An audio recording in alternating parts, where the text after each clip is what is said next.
দক্ষিণ দিনাজপুর বিশ্ববিদ্যালয়ে নতুন শিক্ষাবর্ষের ভর্তি প্রক্রিয়া শুরু হচ্ছে ১৪ই আগস্ট থেকে। বৃহস্পতিবার সাংবাদিক বৈঠকে একথা জানান বিশ্ববিদ্যালয়ের উপাচার্য প্রণব ঘোষ। বিশ্ববিদ্যালয়ের তরফে জানানো হয়েছে, সম্পূর্ণ ভর্তি প্রক্রিয়াই অনলাইনে হবে। নির্দিষ্ট পোর্টালে প্রয়োজনীয় তথ্য ও নথি আপলোড করে আবেদন করতে পারবেন ছাত্রছাত্রীরা। আবেদনের শেষ তারিখ ২৯শে আগস্ট।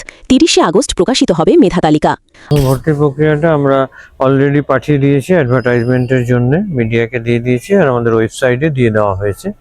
আর এটা তো আমাদের কোম্পানির থ্রু হয়, তাদেরকে ইনস্ট্রাকশন দেওয়া হয়েছে যেভাবে করা হয় ঠিক সেইভাবে ওরা হয়তো আজকে বিকেলে বা কালকের মধ্যে ওইটা এসে যাবে, পোর্টালটাও চালু হয়ে যাবে, তাহলে স্টুডেন্টরা ভর্তি হতে পারবে।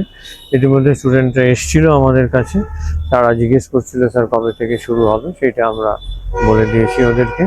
আসলে আমরা একটু দেরি করেছিলাম, যে আমরা তো আরও 7টা সাবজেক্ট গভর্নমেন্টের কাছে চেয়েছিলাম, যে ভেবেছিলাম আর কি আজকাল করতে করতে যে প্রপোজালটা এসে যাবে, তাহলে আমরা একবারেই অ্যাডভার্টাইজমেন্টটা করে দেবো। এতে কিছুটা আর্থিক সাশ্রয় হবে, কারণ দুবার অ্যাডভার্টাইজমেন্ট করলে তো পুরো খরচটা ইনটু 2 হয়ে যাবে। তো দ্যাট ওয়াজ দ্য রিজন, সেই জন্য আমরা একটু দেরি করেছি। তো বেশি দেরি করিনি, আর রিস্ক নিতে পারলাম না যে গভর্নমেন্টের অ্যাপ্রুভাল কবে আসবে বা না আসবে।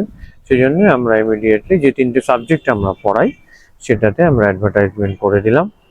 আশা করছি এবার আগের বারের তুলনায় বেশি ছাত্রছাত্রী ভর্তি হবে, কারণ আমাদের তো পঠন পাঠনের দিক থেকে আমরা কোনো কম্প্রোমাইজ করি না।